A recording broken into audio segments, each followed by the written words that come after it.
Okay, good morning, good morning, good morning, good morning, good morning. Magandang umaga sa lahat. Nandito na naman kami ng aking dalawang anak. Isa lang pala. Wala pala yung isa nito. Nandun pala sa labas. Naggagala na naman. Yan. Sunday. Araw ng pahinga. Walang ibang ginagawa kundi nakahiga lang at naka-cellphone. Yan. Saan? Dito na naman tayo. Ay, nako ang buhay. Kailan ba tayo?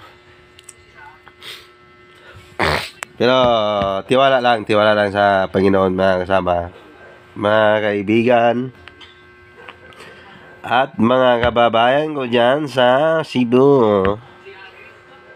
Lalong-lalo na sa isla ng Bilang-Bilangan, Dako. So, ito lang yung ginagawa namin kapag walang pasok.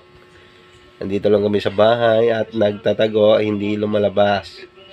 Dahil sa sobrang init. Yan.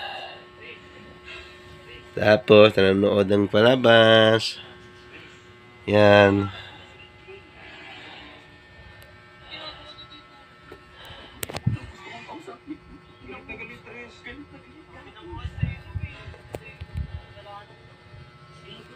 Ay ang anak kong pasaway. Sipat kayo ba? Sipat kayo.